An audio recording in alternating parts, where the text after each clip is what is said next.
about that. Oh, okay, you're welcome. If you can that thing for me. Yeah.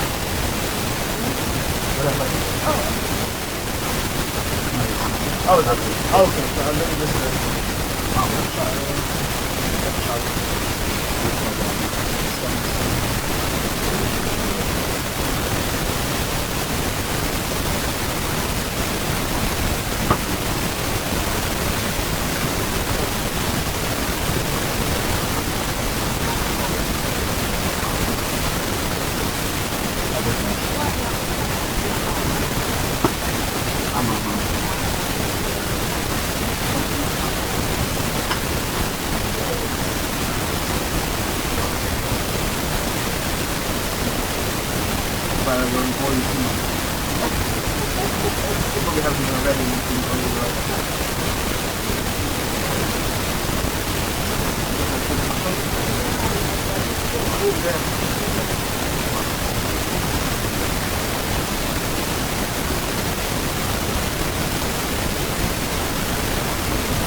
Madam bayar mawar.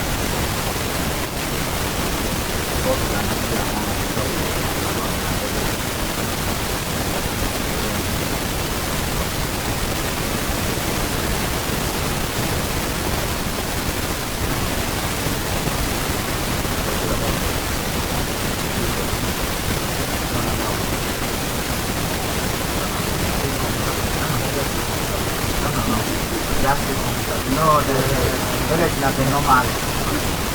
Okay, I okay like that.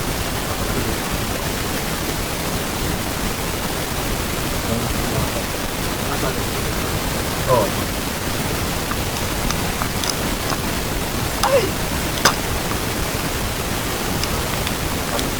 I give you one lesson. That'll be your secret question. I don't think this guy will give some questions on the back. Don't worry, I'm prepared for your star question. No. I'm just asking. I'm just asking because it's what I was about. It didn't break my heart per se. I thought it was more. I was a bit, I was a bit.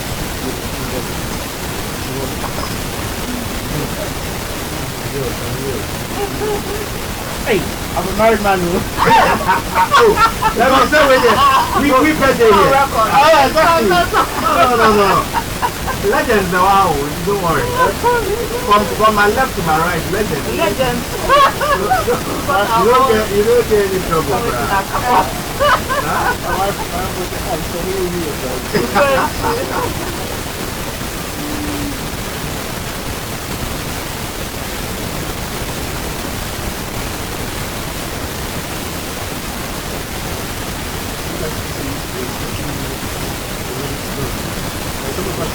Some of us are not clear.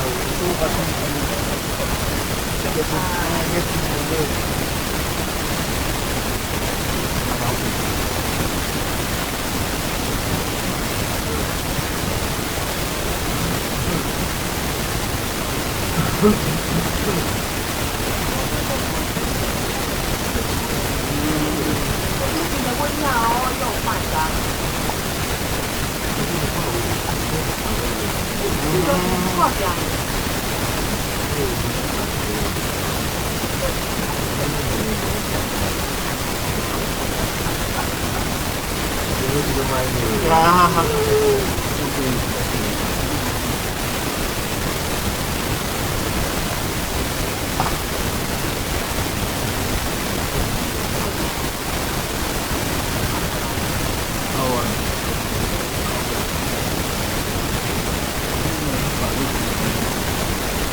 Israel Matone, Yoga Luki Nyamazo Paso.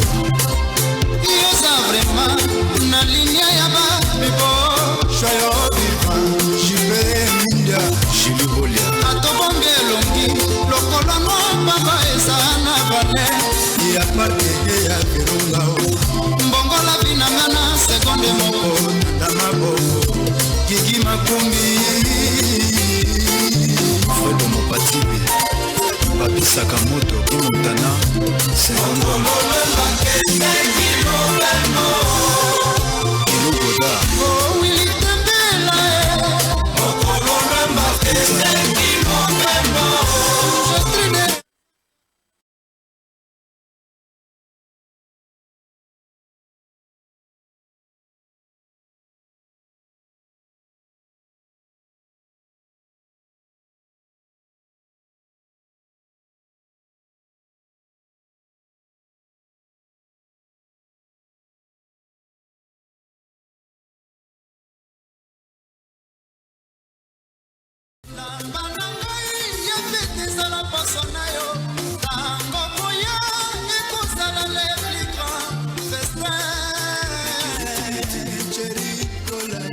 ne tombera jamais.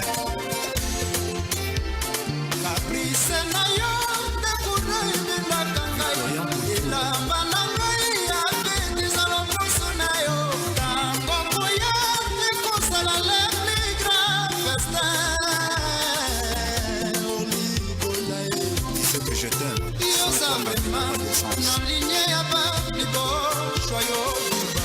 Bossman Kaluji atobonge longi lokolo no pamba esana vale ya pate ya kiba Bazulu na Bandal, Boyoka.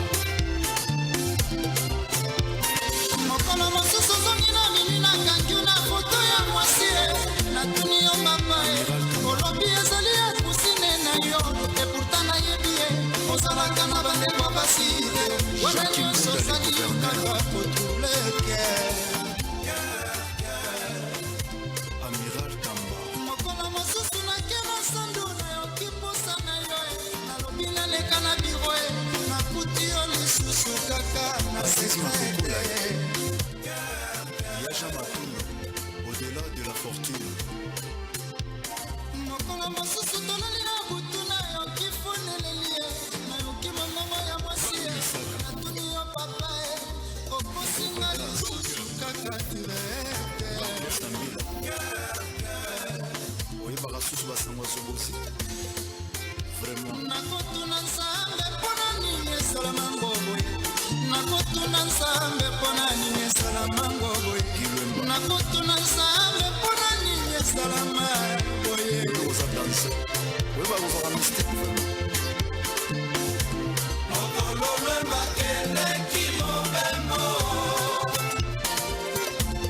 shaki musawe osali nyonso naza na yango Kaïs Chadi.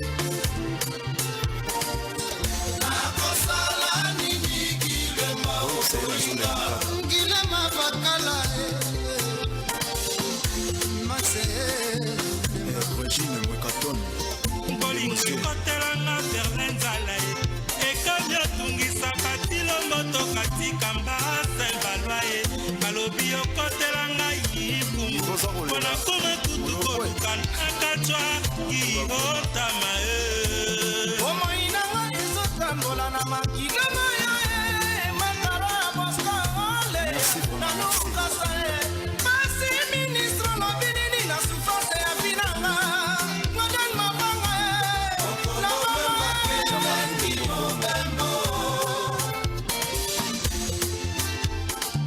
Gile Mundabi. nakosala nini kilema oboinga 9, 8, 7, 6, Right, welcome to 4, Good evening. 3, 2, 1.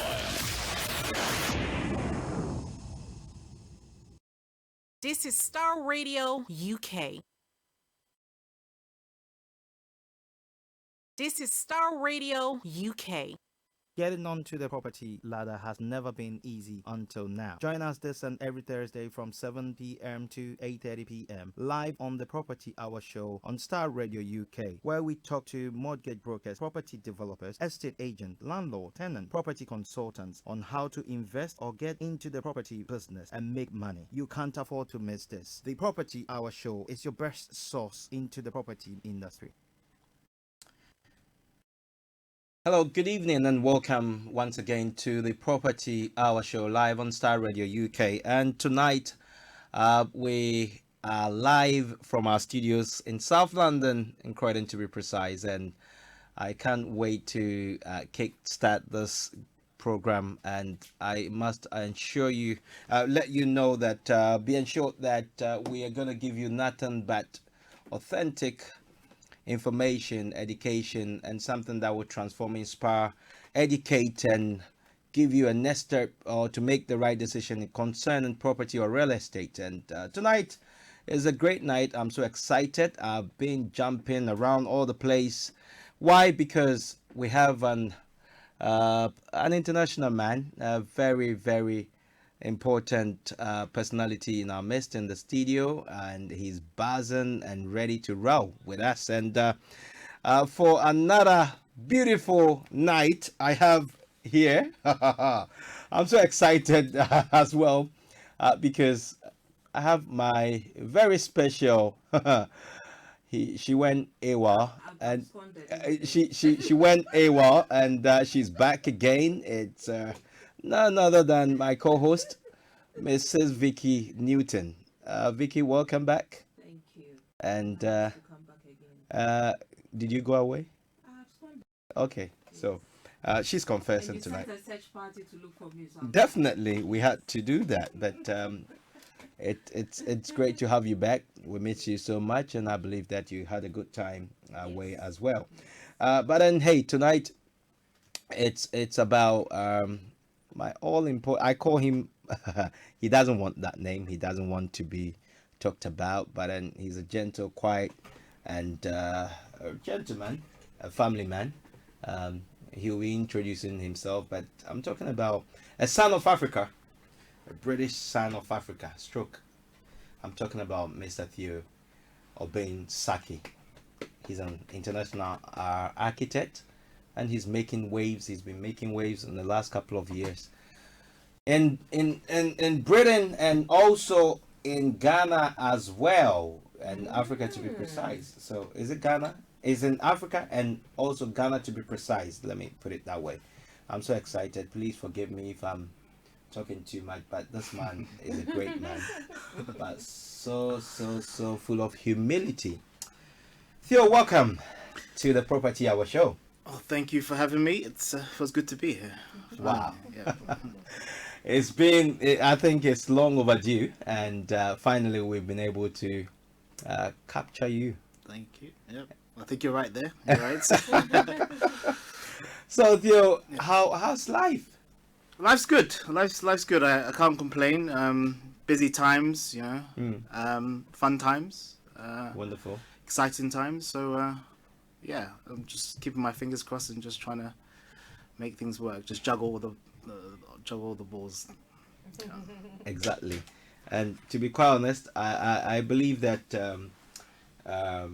all said and done, you're looking good, and I believe your wife is doing a good job. Ooh, of course, it's looking very good. Thank you. Thank you. Yes, she thanks you as well. And Sure. she might be listening. I believe so. Okay. I think the whole family and such extended wow. family. Oh wow. Yeah. Okay. So So, yeah. Mrs., thank you, and God bless you for doing that great job. You know, so proud of my man, your man. But hey, let's kickstart. And once again, thank you for making it, and we're so grateful to have you.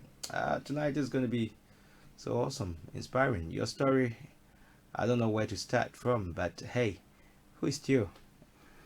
Obeng-Sackey. Theo Obeng-Sackey, yeah, important. I'm an architect, designer. And I run a design studio based in Accra called Symbolic Spaces. Symbolic Spaces. Yes. Okay. Currently based in southwest London, but I tend to do back and forth between here and Accra. And just basically that's me as a person. What I want to know is, how did it all start? At what point in your life did you decide you want to be an architect? Was there something you were already doing before this architecture came in, or someone in the family? What inspired you? What made you go into architecture? It's a good question. I mean, and I'll be pretty straightforward. It was probably at the age of 10. Whoa. At the age of 10? At the age of 10, let me be a bit clear on that. That I kind of was very interested in the street scene and the public, and just what happens on the streets. You know, what determines where this should be here, shop should be here, or house should be here, or shopping center. And I think that's very much what got me interested in the built environment. Right. Grew up in northwest London, St. Raffles Estate. Stonebridge? Yes, very close to Stonebridge, but St. Raffles, born and bred down there. So, you know, it was very much, architecture for me at the time was, it was developing in my mind in terms of what does it mean to be an architect? What does it mean to have an influence on the built environment, etc. So, was Dad an architect? Sorry? Dad? An architect? No, he wasn't. Family? No. So there's no one in my family who's an architect. So no one in the construction industry related whatsoever. So I mean, where you're coming from, it's a bit strange. Normally, our parents tend to say, I've been a lawyer all my life. Yeah. That is what I believe is good for you. Yeah. No, it's my father my mother were very much, be what you want to be. I mean, just make sure you do it with all your heart and passion, and be good at it. If you want to be the best street sweeper, then be a street sweeper, but be the best at it. So they gave me that confidence, and I think education for them was very important. Sure. We're a happy family, all 5 of us, the 5 kids, middle child, and they just encouraged us, to be, go and get that education. So the first architect in the family. Yes. Yeah. Go on. And just at the age of 10, 11, the parents then decided, this middle child needs a bit of a bit of schooling in Africa, Ghana to be precise. So okay. I typical one. Oh, this one, you might be the bad one or something like that. So yeah, they decided to send me to school there, where I did a bit of primary school, and then went to Achimota Secondary School. So I'm proud Accra. Accra. Yeah, Achimota boys. So, Achimota. Yes. We'll talk about in a minute. Yeah. And fast forward, went on to Kingston University, Greenwich University, and then qualified as an architect at the Architecture Association. That was about 2014 or so. Okay. So since then, it's just been going and going and going. But it looks like you've been in the game for a long time. That's how it looks like, because we'll talk about your works, but I want us to talk a little bit about, because I know with this show we have loads of young and up and coming guys that are looking to people looking to look up to people like yourself to sort of inspire them, because as somebody might be listening to us, maybe it might be a parent, it might be the person himself. They are at crossroads and they are finding it difficult to make a decision. Your story might change that. Yeah, I think you're right. I mean, sometimes I don't really know. Sometimes I have to pinch myself in terms of, you know, some of the decisions I made, were they great, and, you know, touch wood, they've slightly turned out, but I had the confidence, you know, instilled in me from my parents and my wife and friends and family. And there was an instrumental book which I read, in fact, which helped me make decisions. It's called Feel the Fear, but Do It Anyway. Sorry, come again. Feel the fear, but do it anyway. By Susan Jeffers. So I saw that in your your story, which okay, go on, please. So that's very much kind of which allowed me to, you know, make certain decisions, because we all have fears in life. But you know, you're the only one who can actually control them, and you know, it's natural. So yeah. So along the way, no challenges, doubts along the way. That I think it's difficult, or you expected things to be easy. Because from 10, you had the interest in it, but I think when you got to university, I mean, a game changer for you. Yeah, definitely. I mean, university started off at Kingston, which was interesting. You know, started off with 140 students, of which were probably about 20 or 15 were black students. Architecture was new to me at the time, so you know, how to actually immerse myself in something which was very new to me was a challenge. And you know, as time went by, you know, I understood what it, you know, I tried to understand what it meant to be an architect. But the interesting thing about being an architect is you're constantly learning. It's a journey. You're never ever, in my personal opinion, because there's so much happening in the world in terms of, you know, the built environment construction, you know, the environment. So it's a journey, and I believe I'm still on that journey. Okay. Did you have any mentor? Mentors, when I started off, no, not really, because there wasn't really many architects at the time that I could really, you know, look up to. But then you look at some, you know, some architects now, and I think I love what they're doing. I love the, you know, the confidence they instill in us as well. You know, from I think, you know, look at this Kofi Diabati, you know, based in Ivory Coast. Sir David J, great works and all. Sir David J, that's my man. Yeah. So I think you know, Richard Meyer, loved his work, architect in America, and so there were a few architects, you know, Louis Barragan, you know, was very much interested in tropical architecture, and also for me, it was more about something which I felt I could relate to, and probably it was that, hence the reason why tropical architecture.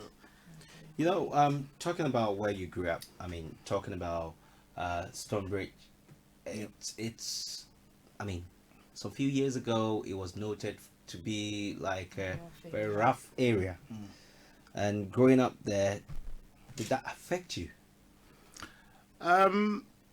It just showed me. It kind of just, to be honest, well, St. Raffles Estate, which is close to Stonebridge. I mean, it opened my eye to a few different things in terms of, you know, you shouldn't think that your position in life or where you're going to be in life is determined by your immediate surroundings. And so that was one thing which I kind of, you know, saw and just kind of encouraged me a bit. You know, it kind of made me also be a bit more confident as well, because you had to have thick skin in such areas. You know, someone, you know, you see a few things happening here and there which shouldn't be going on, etc. But you kind of have to walk with a bit of confidence in those areas, unfortunately. But things have changed. It's home for me in London, you know. So it's evolving currently, because there's a huge master plan going on in that area. So what it used to be 10, 15, 20 years ago, it's no longer really the case. You know, and yeah, times have moved, times have changed. So when you made a decision to jump into becoming an architect, did you discuss it with your parents? Ooh, no, I don't believe so. I think no, not at all. I'm asking this question because at the moment in the UK, especially, I mean, to be precise, in London, we have this. I don't want to talk about it on radio, but it's something that is driving the whole city crazy in terms of knife crime and what our kids are doing on the streets and everything. And I asked that question because possibly you might have discussed it with mom and dad, and then they would have then said that, okay, this is what we're going to do. We have to think about it, or why are you doing it, or you understand? Did you have that kind of conversation? And with the settings at home, was that a motivation to you? Well, the conversation was, well, my parents were extremely strict, my mother in particular, but Okay. and a lovely woman, but she literally instilled in us that, you know, we're a unit, we all stick together, etc. And you don't have to go down these routes in life, and the same thing my father always used to teach us. So the conversation in terms of knife crime and gang crime, I mean, I grew up on hip hop. I love my hip hop music, rap music. That's not the cause of violence, you know.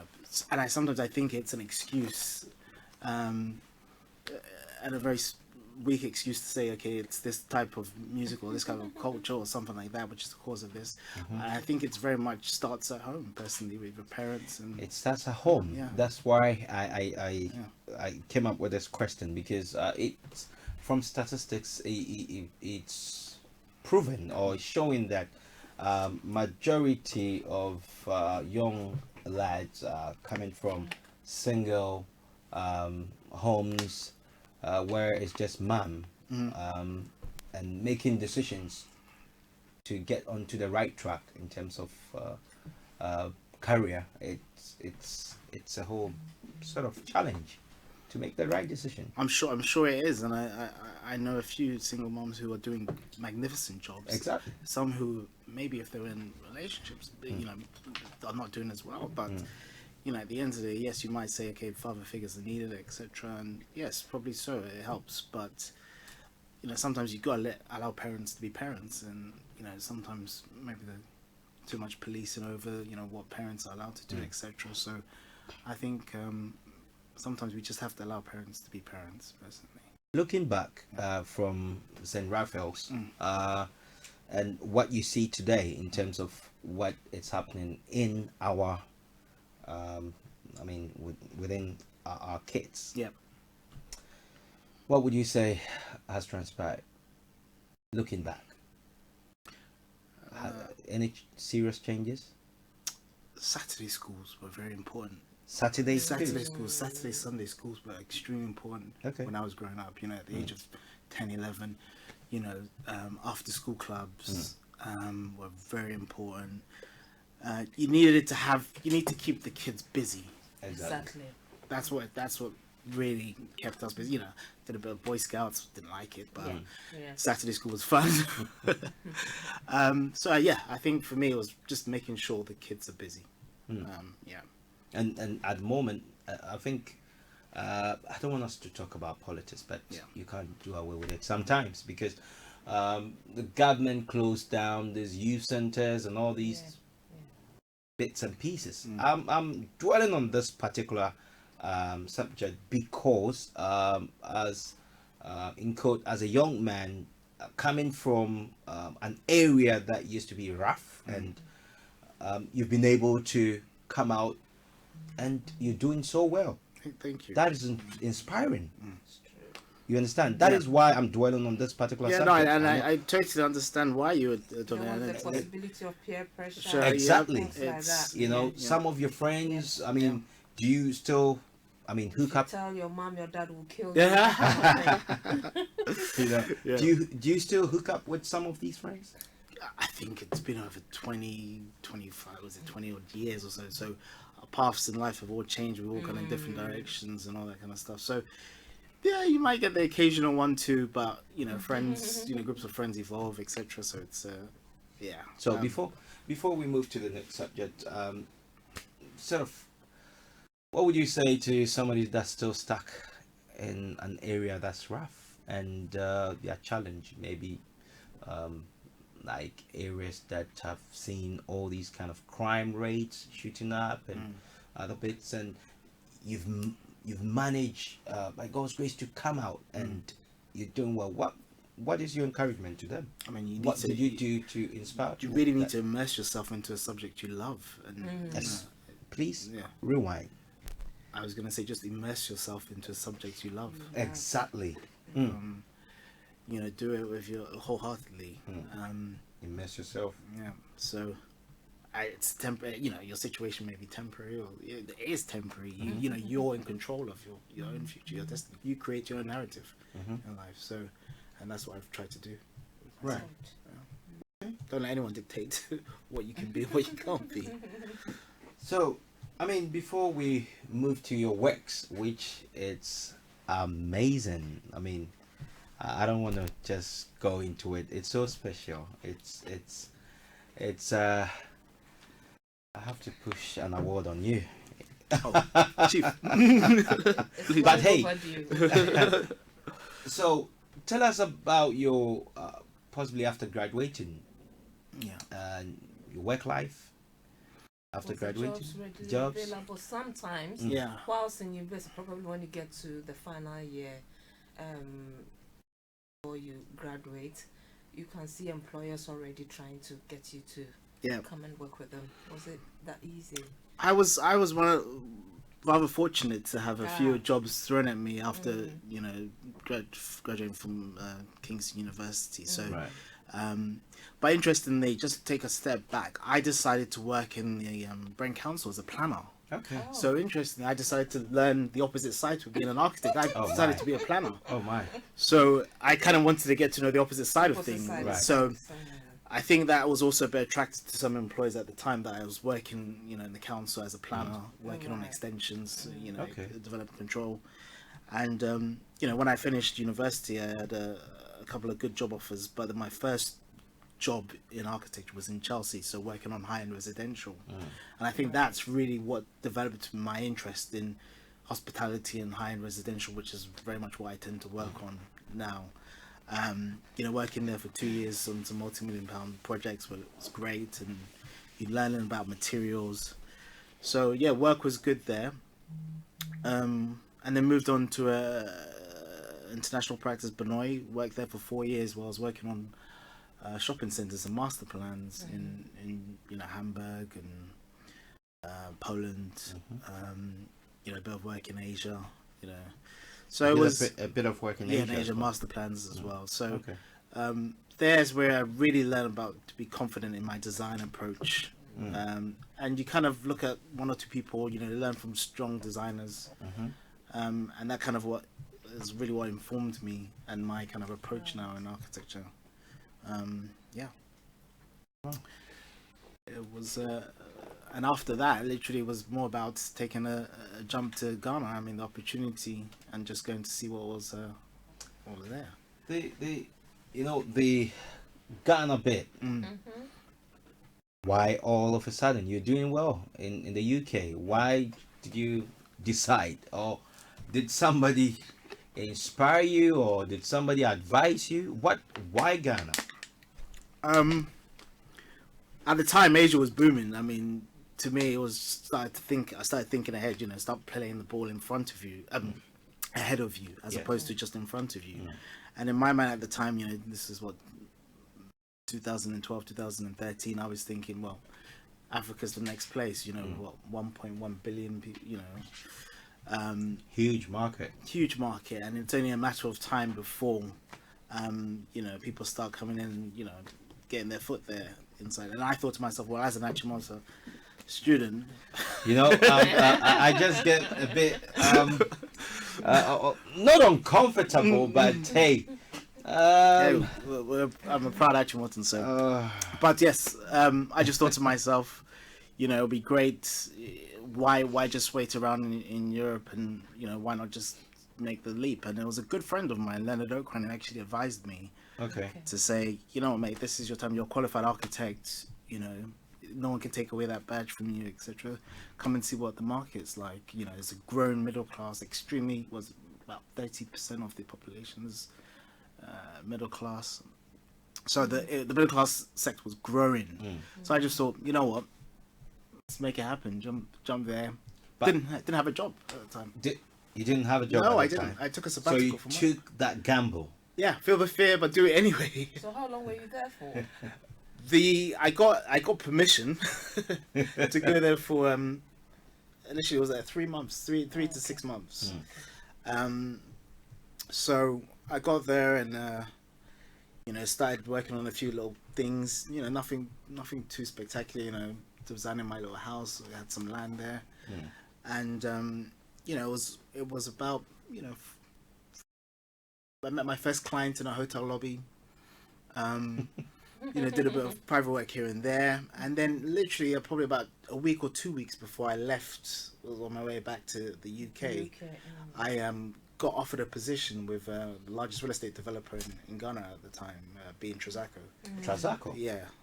So I was offered a position, discussed it with the wife, and said, well, go for it. It can't be bad for your career. You've always wanted to have an interest. You have an interest in Africa, West Africa.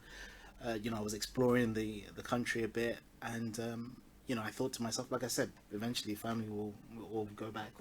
So yeah, and got a position with them, and been worked with them for over, you know, 3.5, 4 years, and became the head of design for Trazaco. Yeah. So are you still with them? No, I decided to move on to other things after, but the 4 years were extremely good in terms of, you know, the work which we did. Great, had a good boss who was very forward thinking in terms of his projects as well.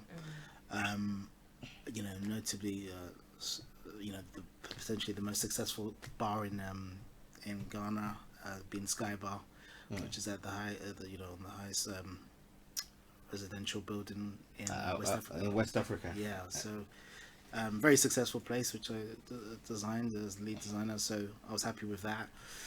Working on resorts with them, you know, lead designer for a resort in Ada, 30 acres. You know, the tallest building in West Africa, and the Ada, is it Hilton? Something? No, the one. So the one in Accra is the tallest residential building. The residential, okay. Just residential. So no, that's not Hilton. That's Villaggio. Villaggio, yes. Right. So. And then I saw. Sorry to interrupt you, but I saw that. When I saw that design.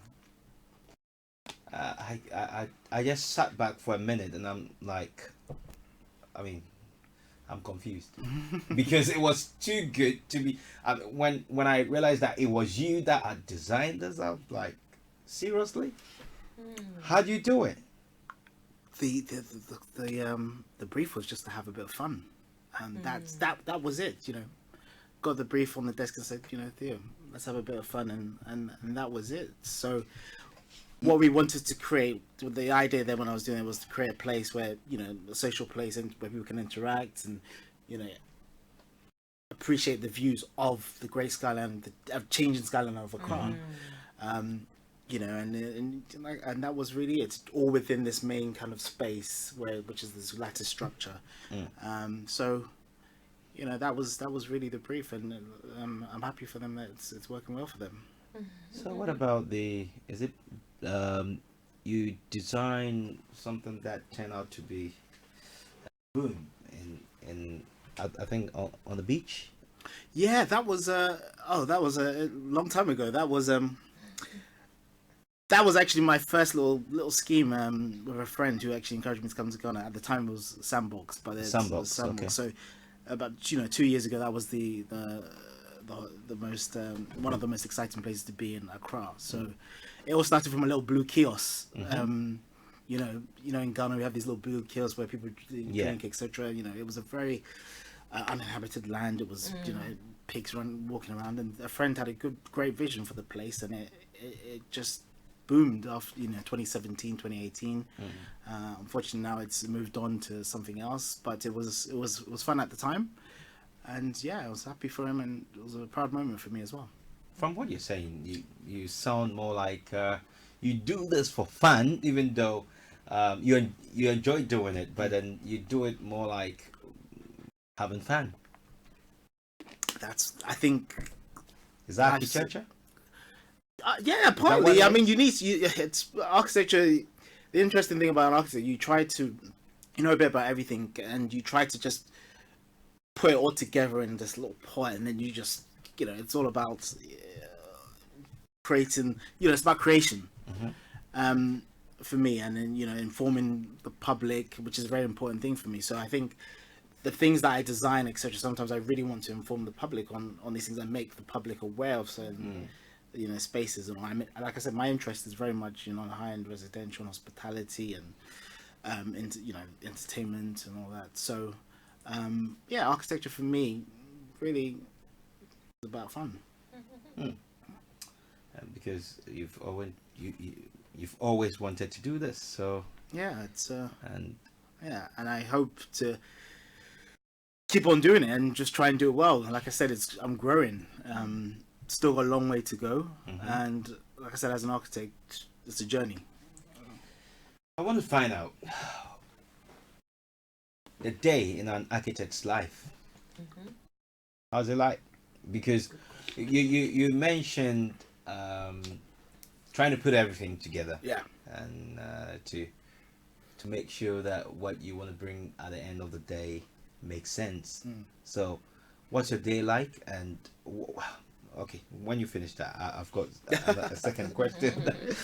Well, it's from picking up a pen, sketching, tracing paper, putting together fee proposals, liaising with different consultants, engineers,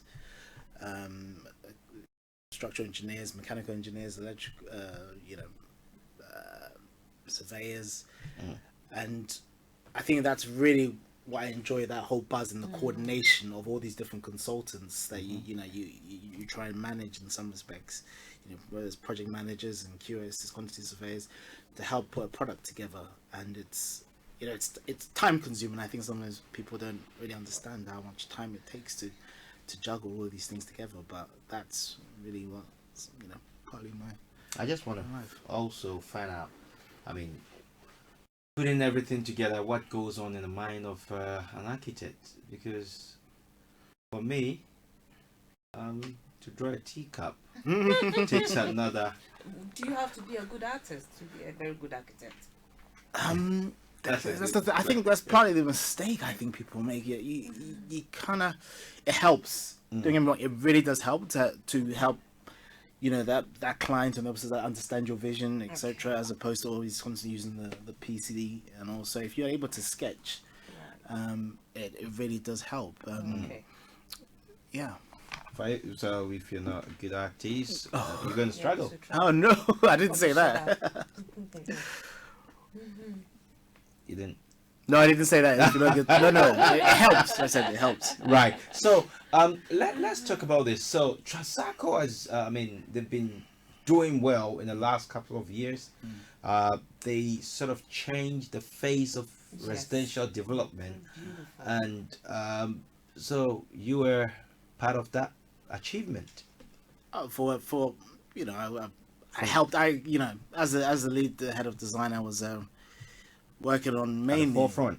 Yeah, liaising on behalf of the main director, so liaising with clients and putting together concept designs for new projects, where hospitality projects, like I said, working on a hotel, Hilton Hotel. So yeah, that for me, the time I arrived there, that was one of their interests was going into hospitality. So with my background in hospitality and residential, and the fact that I'm also a Ghanaian as well, I think that was appealing. So I could liaise with the typical Ghanaian and the clients in Ghana. So it was a good, interesting time, which I look back on with a smile. So, with a smile, wonderful. So, with regards to, apart from Trasaco,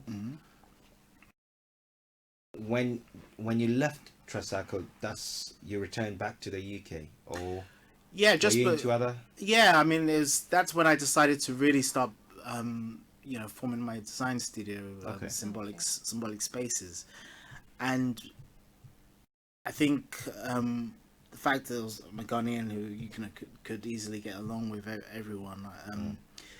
I was getting inundated with a few clients, and so I got together a very close knit team. And we wanted to start very small, and that's for me. That's what the whole point was, because we wanted to have fun. We wanted to create things which were symbolic for the client itself, kind of thing. And whether that's a house in Airport Hills, or whether it's a house in East Lake Gone, or whether it's some service apartments here or a beach bar. That kind of what kickstarted Symbolic Spaces for us, or myself, and then some strong designers and people like Gideon Achipo and then Adam, people who I worked with on projects, and from then on, the shop was set up, and then returned back to the UK. Right. But doing back and forth. So a fair number of projects were, currently under construction now. I've got a little mini resort going on in Abri, which is under construction. Hopefully, be complete in the next year. Couple of high-end residential properties about to kickstart off, and we've just been awarded our biggest project, an office in Laboni. Okay. So moving at a decent pace. I'm okay with it. I'm comfortable. Symbolic Spaces. Yes, I'm comfortable. I love the name. Thank you. Super. So, what would you say the landscape in terms of architecture, the fuse between? You've tasted both worlds, the Ghana landscape and the UK. What would you say? I know. Don't get me wrong. I know we can't compare. Yeah. And, I mean, it will not match. But how's Ghana like? Are we doing well? I think Ghana, we've got a great opportunity. Well, in West Africa, we've got a great opportunity because I was able to explore a bit of Abidjan and Lagos as well. You went that far? Oh yeah, well, great. It's a big wide world out there. Great. Go for it. So you begin to understand the terrain a bit better, and how it's partly a blank canvas, and it's we're at a point now where we can actually take our future, and in terms of our built environment and what's going to be put up and all. We don't necessarily need to seek, validity from outside anymore. It should have never been the case. And like I said, it's time for us to create our narrative. And one thing that was funny is I understood that we appreciate color, and that is us, and we shouldn't be shy of it. Whereas in Europe, it's slightly different. I mean. And it's trying to, understand the goods and the bad, and not necessarily fusing, but like I said, it's, as an UK qualified architect, I can see certain things and appreciate, what works may work in a better form, but it's also about the context. You can't just take things from here and take it there, kind of thing. So for me, it was, looking at the two, very different, and we have to kind of. Great opportunity right now for us to kind of push things in Ghana, West Africa. Theo, if I should take you back a little bit, there has been this big problem of Ghanaians in the diaspora who want to go back and set up businesses, possibly do something back home. But they go, for some reasons, I don't know whether they don't fit in or I just don't get it, and they come back again. So what makes you different? Was it because when you were young you schooled in Ghana a little bit, and that really helped you when you decided to go back and work in Ghana? Because this is a very big problem with Ghanaians in the diaspora who want to go back and do something, or even go there to work. I'm a typical example. I have to tell you the truth. Yeah, that's right. I'm being told several times that with what I have in this big head of mine, why don't I go back to Ghana and contribute? But I'm telling myself, how do I fit in? Where do I start? Do you get what I'm saying? No, so many Ghanaians who are in that category. I mean, you get those who were bold enough went and they are back again. Because they realize they can't handle the life. They can't handle their life. Please advise them. Don't think you can go and change the world, change Ghana like that. It's sometimes I think people make the mistake Please advise them because people are suffering. Well, Are you sure? I'm telling you. Some are. They are frustrated. I know of people who have closed down shops that they acquired in Ghana, and they've come back again because things didn't go well. But Theo has been able to do it. It's a master plan, is it? Just an encouragement that he's done it, so they can also do it. I can also do. You can also do it. I'm just holding my breath. So just I know. I understand what Vicky is talking about. No, totally. I hear it all the time. Yeah, because he makes it sound so easy. You know, everything. No, is, I mean, bear in mind, I did have a job there as well. So yeah, so it's. You see that part? No, Theo. No, Vicky. No. The point you raise is good. Okay. In our conversation, I think somewhere a couple of weeks ago, 2 weeks ago, you mentioned that at the verge of you, when your stay was up. Yeah.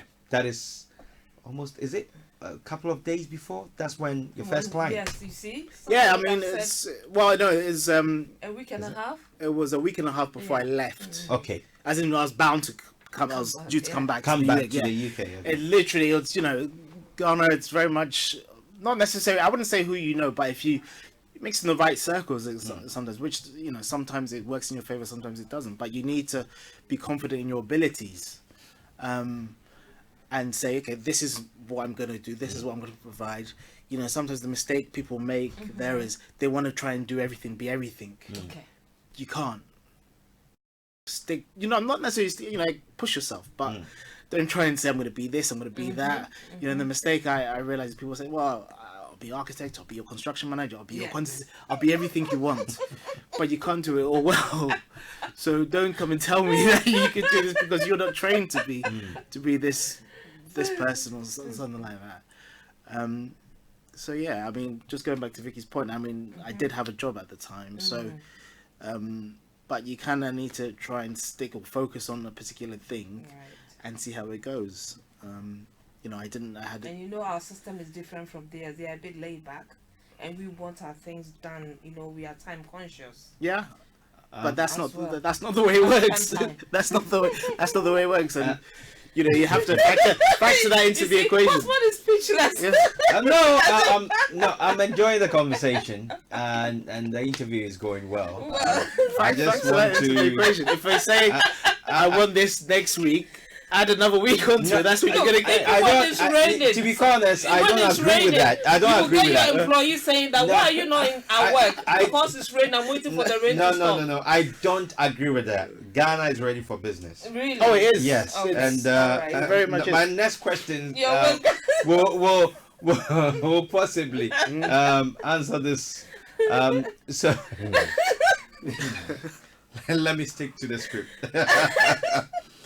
No, I perfectly understand with all that we've discussed regarding people, going back to either work or contribute to the economy and not fitting in and coming back. They've become so frustrated. But it's not everybody. It's not everybody, but for some reason, those I've been speaking to, and it's a large majority now. No, did you conduct any census, or did you do any stats? I was just listening to their stories on the face value, because what I feel is that they should have first gone to Ghana to survey.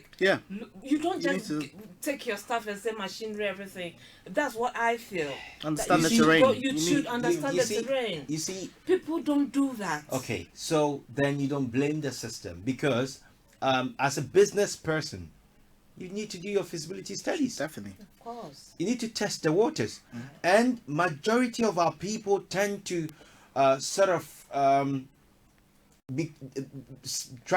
try to do business that day, enjoy, like, not, is that the right way? No, they think people will buy into that idea or business. They think with no feasibility studies or research.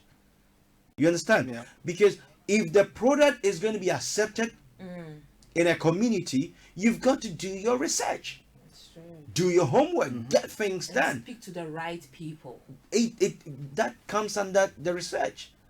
And I mean, majority of our people would not want to pay anybody to do the feasibility studies. So how are you going to get it right?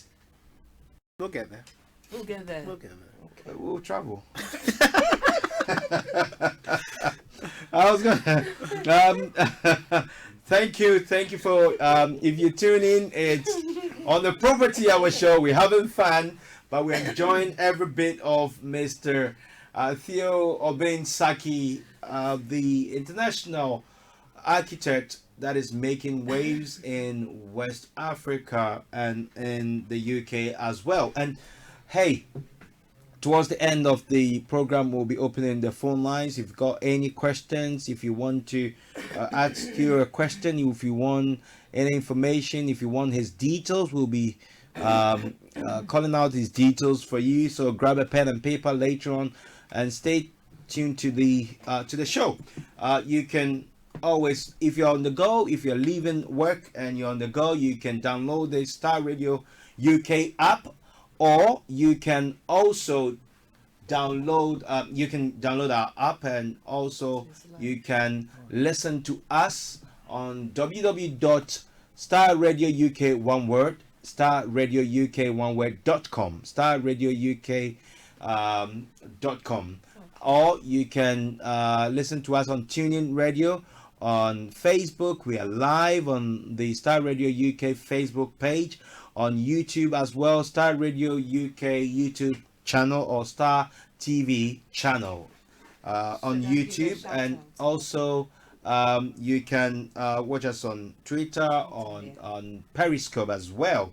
So on all social media platforms. If you're driving, please download the app and listen on the go. Hey, we're enjoying ourselves. I'm enjoying every bit of the story, the life, and also the work of this great, inspiring African international artist. And it's amazing how things can turn around. And he mentioned it himself, coming from a very rough area of London, St. Raphael's and Stonebridge, close to Stonebridge, and I know that place very well. I have some friends that live there, so I know where he's coming from. And you know, no matter where you're coming from, you can still make it. Don't give up on that dream.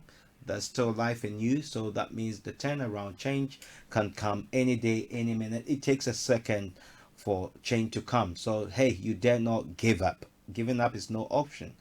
Get ready for something new and believe in yourself that that dream will not die.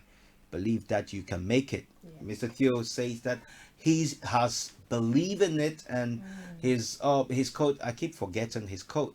You said fear, what? Feel the fear. Feel the fear, but do it anyway. Yep. Okay. So he says, feel the fear. I'm going to steal it and make it my national anthem from tonight. Anyway. Feel the fear. Copyright. No copyright. This one, no paying. So give credit to Susan. So feel the fear, but do it anyway. So that dream that you've been daring to what? To undertake that project. It might be education. You might want to go back to school. You might want to start that business. It's still possible. There's still life in you. And last night, there was a legend. I mean, a comedian that died last night. Is it last night or so? Chef. No, there's a comedian as well. Died. He was about 80 something. I've forgotten his name. And the man knew that he was going to die. He was still writing till his death. So his books are still going to be on sale. You understand? That man was 80 something. Why did I forget? If I Google it, I can get his name. Yeah, he even wrote his obituary before he died. That's how brave he was. So why are you giving up? So tonight on the Property Hour show, our encouragement to you with a life story on the work that this great man has done and what he's been able to achieve. I believe that he deserve that honor. I'll put an award on him shortly. Don't worry. He doesn't want it. He's Let not. me also take this opportunity to thank all those watching us. Yes. We thank you so much for being with us Tuning throughout in. the show, tuning the show. I've got people for the first time, watching this program. Alison Baptiste, hi. Wow. Wepia, Selena Dede Akwaku, hi. Amamu Akwa, Oscar Bimpong. Very old Oscar Bimpong. Oh, Hi. Oscar B, man. Emil Clad, Theresa Rama, You're gonna be in trouble with me, Oscar. Felix Amuate, Emmanuel Sego. Thank you so much, for staying with us. This program is very educative, inspiring. Continue to watch us and share. Yeah, no, definitely. I think just like to go back to one point, Vicky, when we were talking about the whole diaspora community. I think one thing which we focus on at Symbolic Spaces is spending time to get to know the clients. And that's really what we try to do. That's a deal breaker, I think so. Spending time. Yeah, spend time to know the clients. Yeah, relationships. Emphasize on that, and that's what we do at Symbolic Spaces, because obviously a service, provide a service, and we want to ensure that the client gets the best service. And sometimes people think they've just spend a bit of time with this person and then move on to the next thing. But we want what we do, the service we offer. We, like I said, we get to know you and your aspirations, your ideas to help deliver a product. So you get so because we provide a bespoke service. We don't just we're not interested in the whole copy and paste. We design things with intricacy for that particular person or group of persons or whatever. So people just need to understand that, invest in your clients as well. And let me take the opportunity to give a shout out to we have hundreds watching us live. Hey, Bishop Fred Opon in tow, all the way from Ghana. Hey, Dilip, that's my very good friend. Hey, Mr. Frank J. Chum. I don't want to mention his, what he does, but he's a quiet. He wants that kind of low profile. Hey, Florence Amadi, Boaz Odate, William. Hey, Mr. William P.W. Money. Hey guys, thanks, and Nana Poku the second. Loads of people, and thank you guys for tuning in. You're still listening to us on Star Radio. It's the Property Hour show, and if you want to call in or ring any of the phone lines for the studios is 0208 133 2257, 0208 133 2258. If you're calling from US of A or Canada, it is 001 718 303 2737. From the US of A, it's 001 718 303 2737. You can also send us a text message on WhatsApp, and it's 075 3966 1744, or on Twitter it's at Star Radio UK. Star Radio UK. You can also send us a message on Facebook as well. Our Facebook page, we're live and we'll read it out. And Dilip is saying this time people are suffering everywhere globally. you see that's amazing. But hey, Theo, from Ghana, the landscape, not just Ghana, if we're looking at West Africa, it's looked as the third world, a developing country. Are they prospered? Because coming from somebody like you guys make it happen before the talk about the builders come in. So you guys can make the right decisions or the wrong decisions based on what you do. It's not really based about what decisions we make. It's architecture is very much a public thing. It's a public thing. It's a public thing. It's how it's informed by the public. Okay. But we're not just creating architects. We're not just creating things specifically for one person. Also, bear in mind that person who's walking by visually has that connection with that building which you create. So we all, whether it's the public person walking down the street, or the planner, or with the government, we all have to come together and actually then define our landscape. And that's the whole point I was getting at, in terms of it's a blank canvas. In some respects, it's a blank canvas, but in order for us to create this great vision of what we think Africa or West Africa, Ghana should be, we all have to kind of, come together and, chip in and help form that place. I think I'm stunned. Because, I mean, you know what you're talking about, but for us to come together, so you need it's to create that product. Okay. And it helps to have, we can go into different avenues on this conversation. But from speaking as an architect's point of view, it helps when the public are very informed about the process.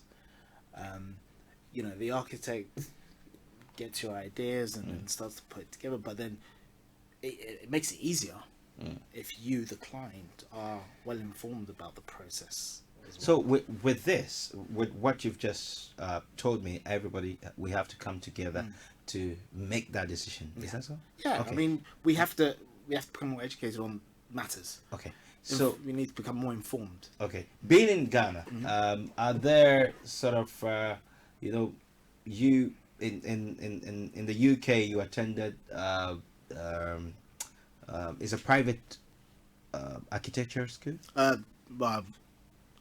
qualified at the Architectural Association, so yeah, very good school, university, so yeah, internationally well known.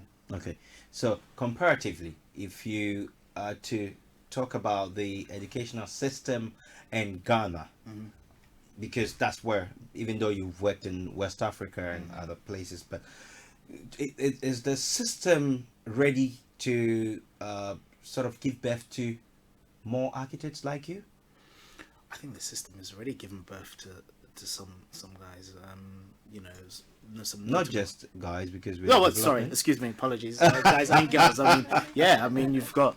I use that in a very loose term, but I think the architecture is one of those things which, the more you delve into it, the more you expose yourself, the better in some respects you become. You don't become just by doing the same thing over and over and over again.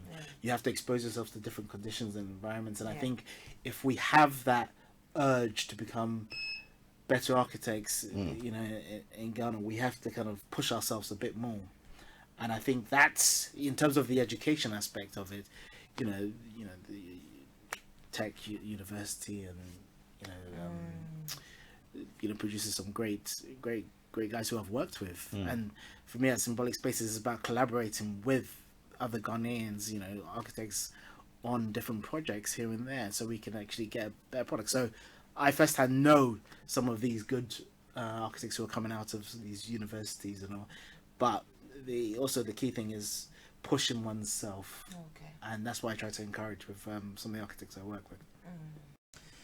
So with I want to ask a question. Okay, please go on. Okay, Theo, one thing I've noticed in Ghana, I think it's changing, but I would have loved to see more changes as regards to us wasting land.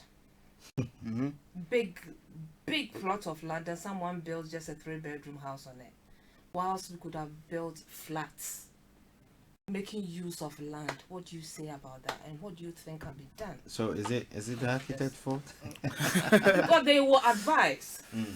Do you get what I'm saying? Yeah, they can advise. You can have an investor who is got a land, doesn't know what to do with the land, but will say that, look, I just want to build a 3-4 bedroom and just rent it to foreigners, and that's it. Now, if such a person comes to Theo and says, I've got 100 acres or whatever plot of land, what do you think I can put on it to maximize profit as an investment? But I've realized that a lot of people would prefer having, a 3-4 bedroom with 3-4 toilets, a swimming pool. We're wasting land. Yeah, I agree with you. Just because we've got the availability of space doesn't mean we should just build. And that's sometimes the mistake we make. But our situation is different from the Western. Bear in mind, we're hungry. Do you understand what I mean? In the sense, we're in a developing place. So some people's requirements at the moment is, but something quick money and Quick all that, money, etc. exactly. Which, Exactly. it's. But like I said, just because we've got the space doesn't mean we should waste it. And I think maybe this is where maybe the government, in terms of the planning legislations and all that kind of stuff, zonal plans, where this area should be highlighted for this kind of development. That master planning in the city and in Ghana is sometimes really what's been lacking. Right. And I think some of the architects coming in, etc., understand that, and I think we're pushing the government to focus on these master plan sites, and we need to just be a bit more controlled. Right. But I mean, I'm sorry, but we'll go back to the motherland. So, being in West Africa, Ghana to be precise, and in terms of, you mentioned government. Government tends to back home to have the final say, which is almost everywhere. Did you encounter any stumbling blocks? I mean, both in private sector and government, whilst working? Yeah, I was dealing with the some of the local authorities, as in the whether it's when you're putting your planning applications and all that kind of stuff. State House. No, just like the local authority, just. Right, I think it will come. The Works and Housing. Yeah, districts. Yeah. District assemblies. Exactly. So I encountered a few problems in terms of organization, which was extremely painful in some cases. You could put in an application and and you would think, okay, you're going to receive it in 2-3 months, and you could be there 8 months later and you're still looking for it. I've got stories from places where they couldn't find drawings, etc. Bring a receipt, but it's like I said, it's the organization aspect of it. Sometimes it just needs to be looked into and improved. But you get the right people, running the show in terms of all these places and all. It's and then that would inspire the younger ones, etc., to copy that, do the right thing, and then it helps it from all the way down. So Symbolic Spaces operating in Ghana at the moment. Yeah. And any joy? I mean, you mentioned the projects that you guys are on. Yeah. But stumbling blocks. Stumbling blocks. No, I mean, like I said, probably a few applications here which take some time. It's been, working with some, like I said, great consultants, very, forward-thinking engineers, structural engineers, mechanical engineers, and, I think, I think it's been all right. It's been all right. Busy times, and so, I'm happy. I'm happy from the man himself. We're talking tonight on the Property Hour Show with Mr. Theo, Obeng-Sackey, international architect, and also, which one do you prefer? The founder of Symbolic Spaces, because when we mention CEO, people are a bit, don't come back. Now, Theo, I mean, back home here, because I say back home here because that's where it all started. So back in the UK, if people want to engage your services as Symbolic Spaces, are you available? Yeah, very much so. I mean, we still do, like I said, I'm a qualified architect here, so I still do a bit of extensions and here in the UK, do a bit of work here. Because you sound more commercial. I am what I am. You are. I am what I am. So, good point. I make no apologies. I mean, people can engage. My time is between here and Accra. So I'm very much available in the UK. Consult for a few firms here as well. And so if people want to have visions and dreams of doing stuff in, whether it's Lagos, Accra, Kumasi, Abidjan, that's very much. Don't worry. Move. We'll be taking a trip down the coast of West Africa pretty soon. And so, is it just symbolic spaces here, or? Yeah, I mean, like I said, I can consult with other firms, etc. But symbolic spaces is very much my, child, if you like. So I focus heavily on that, and because it's an interest in, developing the, brain of Africa and West Africa. That's my prime focus. That's a message. Right. Somebody is saying, "Are you expensive?"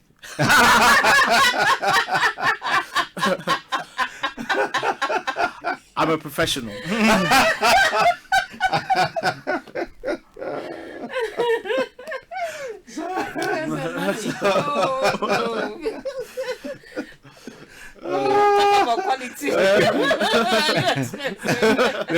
Somebody's asking if you're expensive. So, Nana, he says, I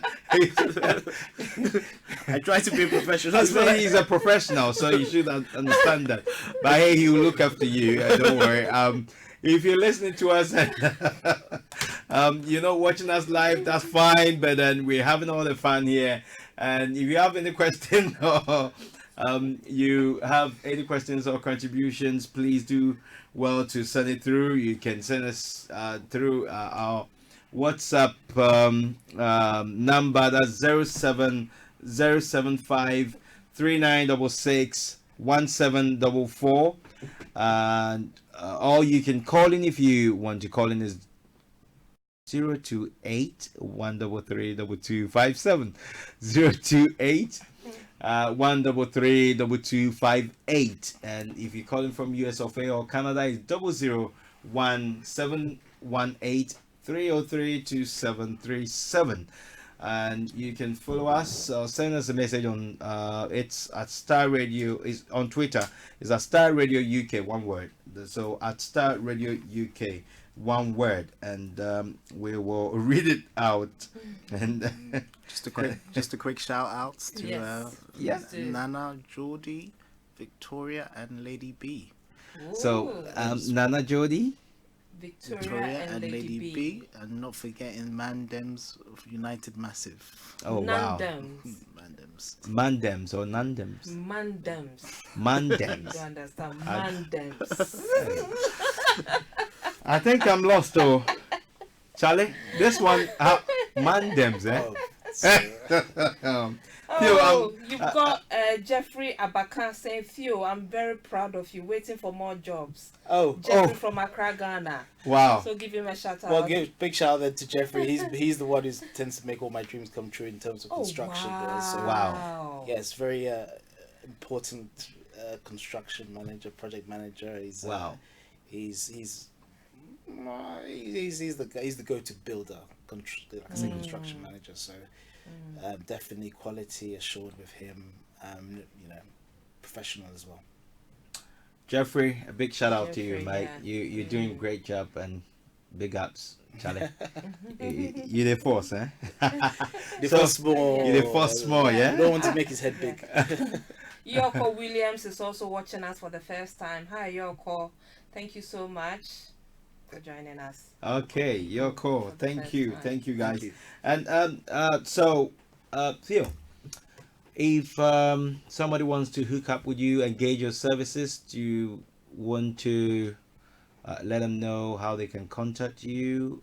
Yeah, I mean symbolicspaces.co.uk, the website, and that's the website. Yes, Symbolic Spaces, one word. Yes, symbolicspaces.co.uk. We're also on Instagram, so you can find us there. And I said all the social media handles. Social media, yeah, you can find us there. So by all means, get in touch with us and see what we can offer you in terms of services and quality. And he's reasonable, so don't be afraid, okay? He's very reasonable. You see, the guy has this text. I'll not read it. He's not. He's first of all thinking about the money. Excuse me.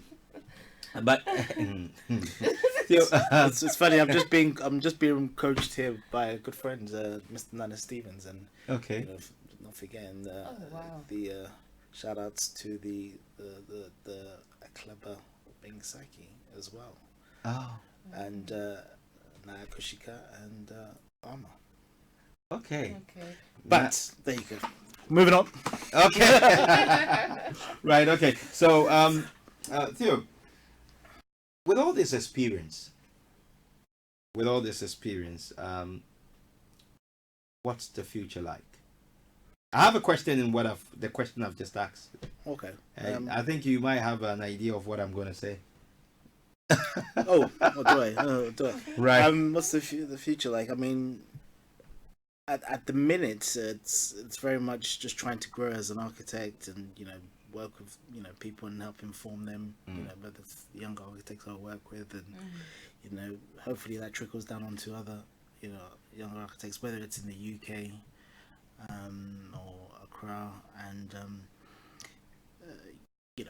I've been asked occasionally to come and give a few inspirational talks in schools in the UK. You do that? Yeah, it's just time. It's try to make the time, etc. And I think don't worry, we'll be making the time now.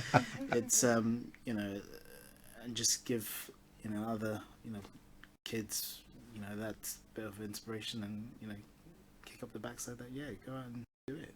Wonderful. Yeah. But I'm so keen on that, to pass on, because legacies are sometimes in our community, legacies die.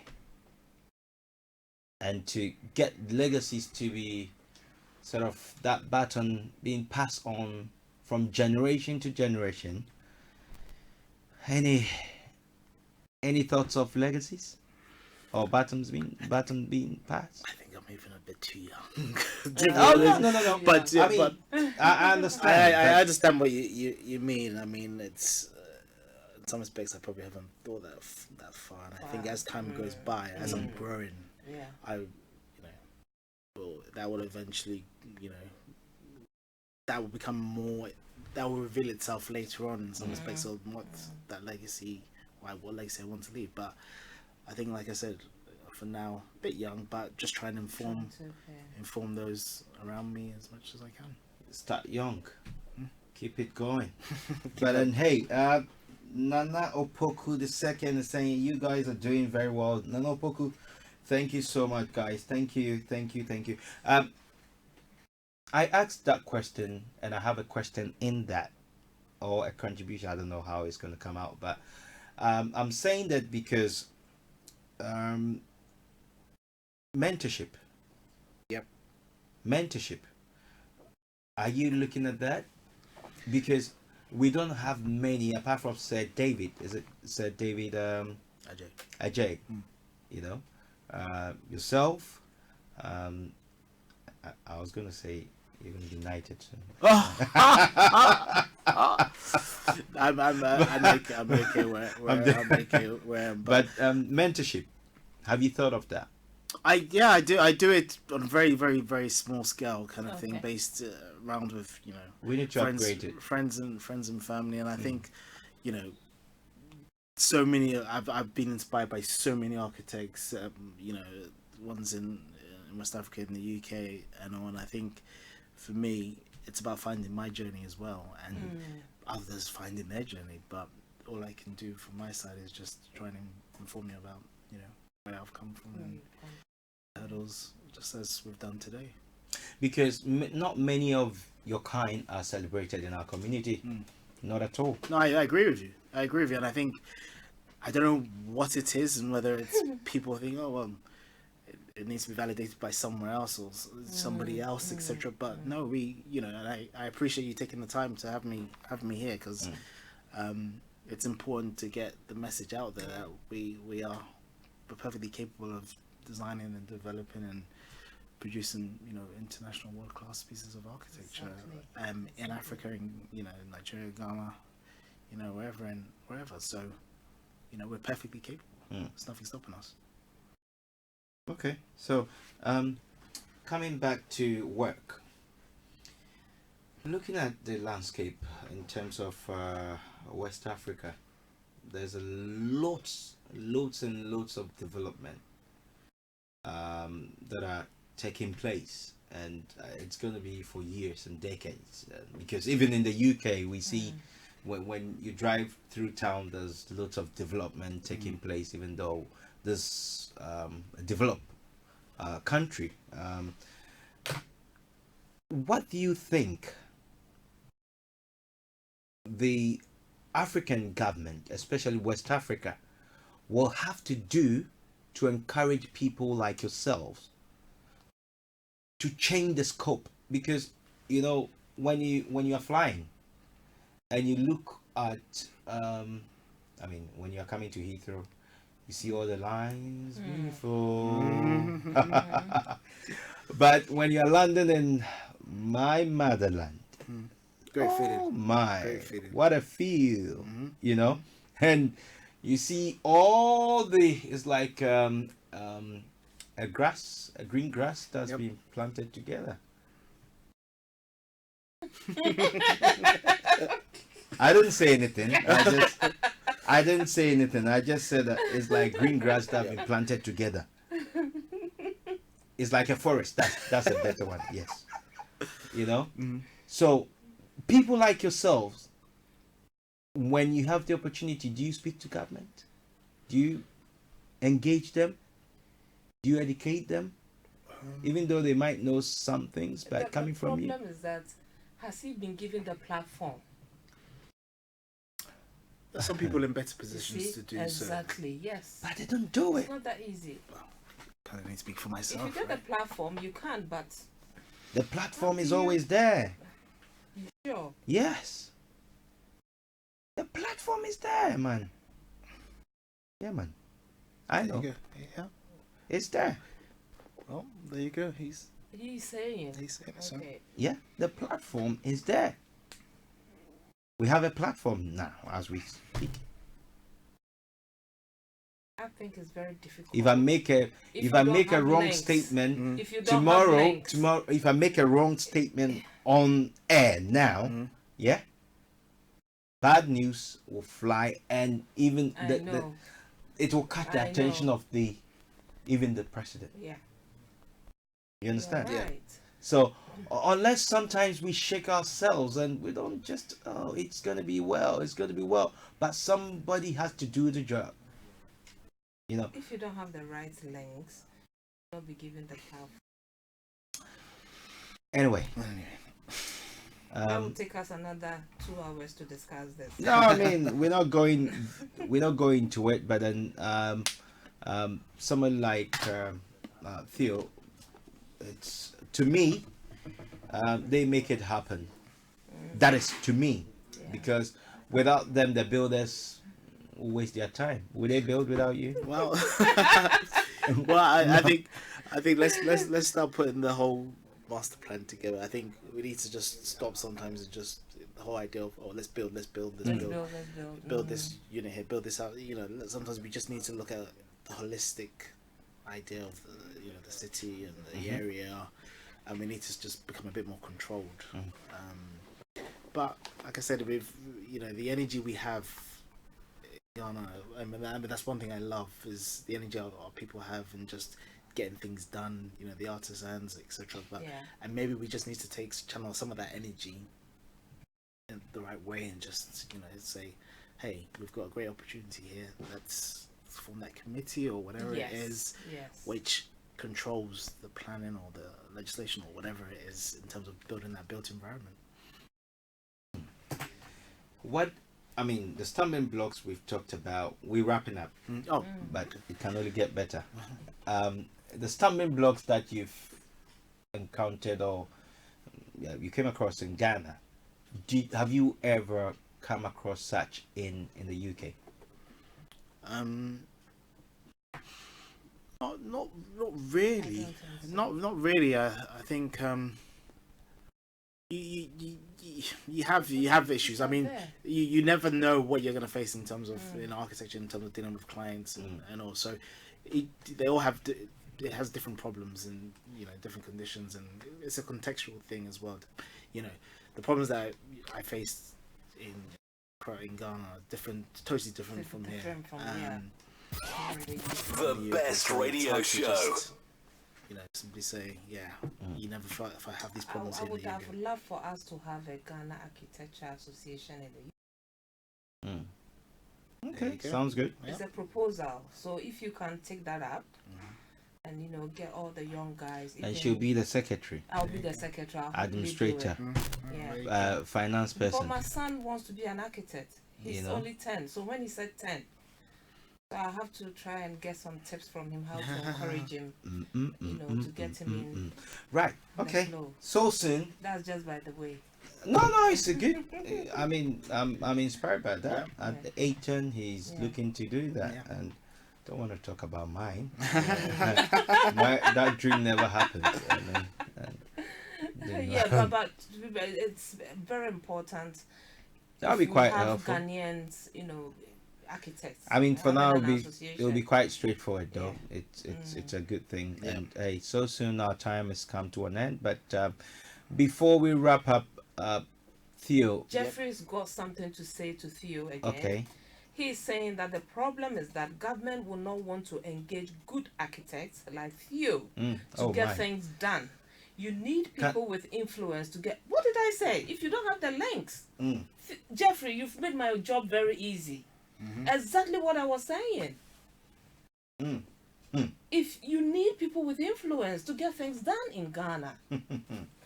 But what do you say about when I was saying you were just looking at me? No. Theo doesn't want to get into politics. I understand. He doesn't want to. Theo. I understand. We can't do with politics. But hey, another comment from Nana Opoku II. He says that the development in real estate business, it is the policy and the vision of the government.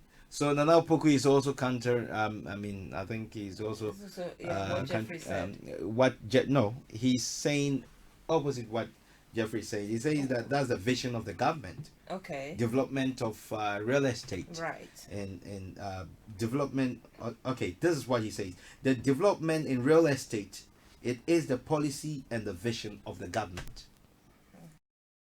So we have to see something on Nana Opoku. I understand what you're saying, but we need to see what they happen on the ground, though. The reality, the reality and vision. There's a wide gap, man. It's just like I said. It's not just about the government. It's about all of us, the public. That's the thing. We need to stop. It's all of us. It's not just the government and the architects and all that. It's the public. Architecture is very much about serving the public. Yeah, it's good. May I also give a shout out to Maybe Sosei. Thank you for joining us. I think this is the first time you're joining us. Thank you so much. Being with us throughout the duration of this program. Super. Thank you. Super. Great stuff. And before we wrap up, Theo. Yep. Do you want to give any shout out or your closing remarks on the show? I think just I'd like to say thank you for having me here, and that's it. I hope I made your job easy. Oh, you have. You've been great. You've been great. Oh, my. It's been a great conversation, and I look forward to the next one. Definitely next year. So we're gonna have a part 2. Oh, sure. Right. And part 2. Anyway, I'm not going to say anything on my. But I mean, the last thing, obviously, year of turn, etc. So we might be holding 1 or 2 workshops in Ghana this December. So yeah, the team will be there, and we might just give a few presentations on some of the work which we're doing. Right. Okay. In Accra and Abidjan, which we just submitted a little concept design book as well. So just to give people a bit of a feel and flavour of our process, our design process, and how we work as architects, and all. So yeah, December will be there as well. Oh, so you're going to Ghana in December? I am. Are you? I'm so jealous, but wow. I'm so a jealous. lot of people are going to Ghana in December. I am so jealous, I'm so jealous. And we've been talking to the former head of design for Trasaco Development Company, and at the moment he's the founder of Symbolic Spaces. He designed Yeah. some of the fantastic residential development that Trasaco, you can see if you're Ghanaian, you know what we're talking about. Yeah. Trasaco is a high-end development company in Ghana, and also he helped design the tallest building in West Africa. Oh no, just the sky bar. just the sky bar that sits on top. He's giving you the hype. Right, I'm just hyping it for you, you know. And so also we've been talking to. He's a family man. He's a man that grew up at in St. Raphael's, Stonebridge. Yep. Very humble, but then he knows what he's about. Symbolic Spaces, you can't go wrong with it. You can catch Symbolic Spaces on www.symbolicspaces.co.uk. That's the website, and on all social media platform you can also grab them on Instagram, on Facebook, on Twitter, everywhere you can get hold of him. And it's Mr. Theo Obeng-Sackey, and I love this man. He's quiet, but he knows what he's doing. He's a professional, quite a serious man as well. He knows what he's doing. So if you're looking for your next design, your development, your project, don't go anywhere. It's one place to turn to. If you did not get any of the information that we've read out, you can call into our studios anytime, leave a message. If we're not here, if you want to talk to him, we can give you access to him as well. And our numbers are 0208 133 2257 or 0208 133 2258, and we will get you in contact with him. And thank you tonight. It's been Mrs. Vicky Newton, back again with smiles and buzzing. I don't want to talk about the next thing, but also I would say don't start, please. the only thing I would say is, okay, go on. I was just gonna say, Just say. no, on the side, everyone should go watch Blue Story. Brilliant movie, Blue Story. Blue Story, yeah. Brilliant, Oh brilliant. yes, I saw the answer. Brilliant Yes, movie. everyone go and Wow. watch Blue Story. Okay, Yes, Blue yes, Story. I'm told. Let's promote our own. Okay, so Our I'm told very Blue own. Story is making waves, Yes. and it's in the That's a cinemas good one. now, Yeah. all over the place. Yeah, If yeah. you're in London, hey, grab your ticket this weekend. Tomorrow is weekend, isn't it? Yeah. And also, before we go, Nana Opoku II says, please, I want to meet, I believe he's saying, I want to meet Theo. So, Nana Opoku, if you get in contact with me, or the studio lines is 0208 133 2257. Or you can send me a message through the messenger, or you can also send a message to on Instagram as well. Symbolic Spaces Instagram, you can look out for them, or on Facebook, or www.symbolicspaces.co.uk. And let me give a shout out to Kwame J, you've joined us, and Reverend Samuel KD Ababiu as well. Reverend Sally Bossman, hey mommy, how are you? And Daniel Adi, hey Adi, hey, thank you guys for joining us. Nana Opoku as well, and all the guys that have been listening and watching us. It's been the Property Hour Show. My name is KBA Bossman. Thank you for having me. God bless, no stress, nothing less, and God willing, we'll see you next week. We have another big fish coming. All he does is properties. You will love this man. He's called Jack. The second name I'll withhold. And okay, Theo. One more person. One more person. Yeah. This is Alice Obeng-Sackey, the original. The original Original mummy. the mummy bakope. Yeah, Onapo. You see? Onapo. So, mommy, a big shout out to you, and from us in the studio, the team, and our ever faithful producer, Mr. Frank Davis.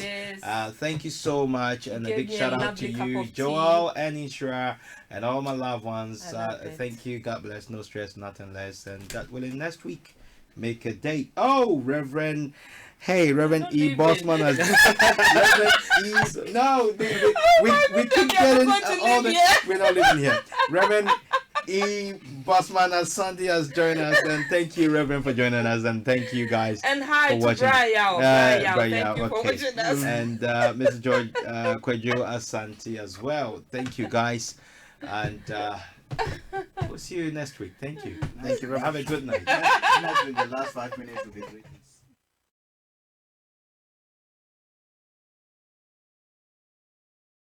This is Star Radio UK.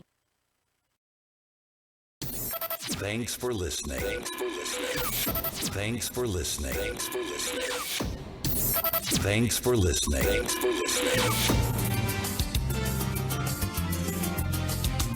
Mbola mama, karedi nalanga makabu, ambona mema yebite, akofinga tina sana komi, sana nango. Lokola sodo ya tenda kaitinga lupitwa masasi emesana. Utakala, nakini utakala, bilango bandaka, namasumu tole beleki. Banani balingi balekisela ngai ta olanga kangeza lipesie akolo baba kofinga mpona poma nzoto yanga tokeza se moko mokolo liwa ekoya nayebi te nalengela mwa ntango nzamba definga tuni ye ngai na tuni bato ya mboka oyo babanda mosala oyo liboso na nga baloba mpo nayeba matoyi ekosala mpasi Adam Hussein, yokambelo peolo. Idolo mamungini, monguna za pembeni na yo. Akolia yolokola mpuku, mabeba kosala no moninga pele. Nakisana yango sala ekende, mwana tselo yokota mula. Monguna za pembeni na nzela. Akolotala yo. Ebana yo ya masanga. Sala keba.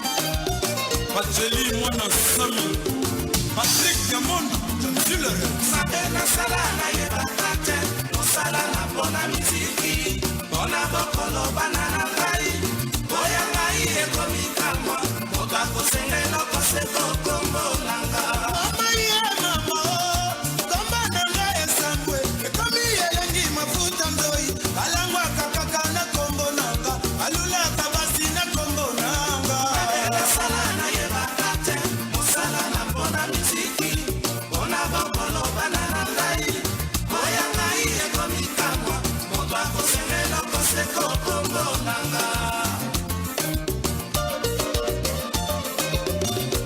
Langbi, Janvier, Chef Pombo, Luboy, Mwesi, Ilunga Mwanabuto, Naya, Zazazazaza. Mabela sala na yebakate, Osala na bona miziki, Bona bokolo banana ngai, Oya ngai eko mikamwa, Moka kosengela koseko kombo nanga. Mama, mama yoka mongongo nanga, Balingi baza posa nanga ya nzoto basala na yango mbonga. Ogoda masali nine. Mabeka sala na yebakate. Osala na bona miziki. Masali nine. Banana ngai. Oya ngai eko mikamwa. Moka kosengela koseko kombo nanga.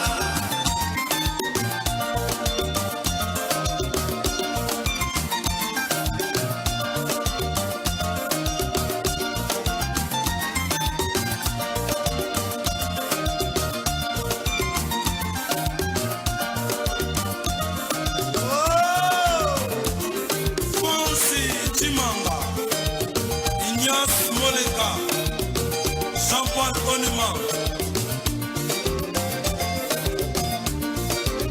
Michel Kabeya, Yassele, lumbaka mosono yanga likamba na nani makambo ekonaka kanga nani ayambelanga ye oyanga komikamo moto akosengela kose kombo nanga soki asite yoka kombo nanga ndenge ekozika nami moko ya bato Paul Dikando mobali ya propre Rico Makengo Camila Duso Hi there, this is CJ Buck, your life. Whenever I'm in London, I listen to Star Radio Music right here. Guess what? You can listen to wherever you are. Noko Fe la mamie Wika Song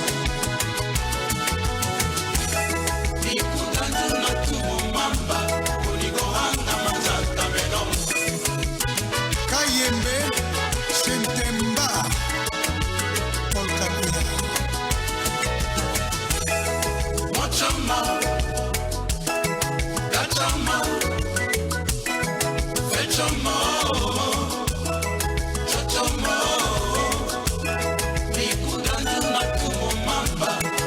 Micheline Mukendi Yo Pasteur Mubimba Olanda bakamanzambe teka kolanda kabasi ya bato osala bandingelo Pasteur Soni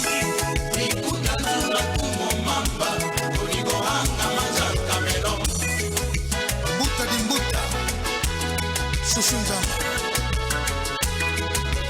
Sans souci mobile ya madobo frère Olingo riva elekinga bangu nga moto nazananu nakolanda ndenge nini ye na mama Nikolo nanu natelemi te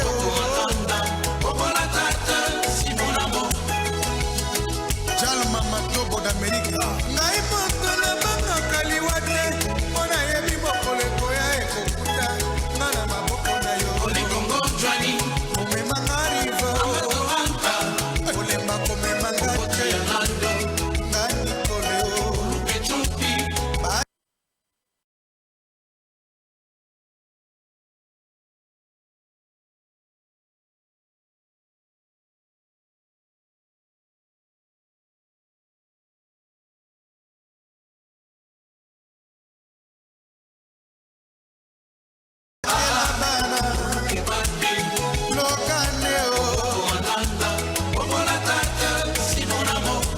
Katina Matuso Kabikalenga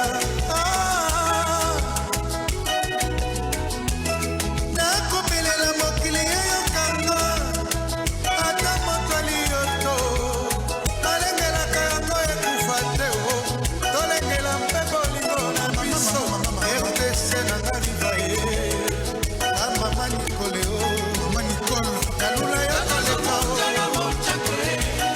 Bok Makalangi motemetoni mawasalanga zikiziki na seka bolingo bongi na motemo nakisi te eza fo bolingo zete ya mbile te ekoti nesobeta benga ya nabile sobete yo nde moto nakisanga kolela na komi na suka bolingo viva viva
Bang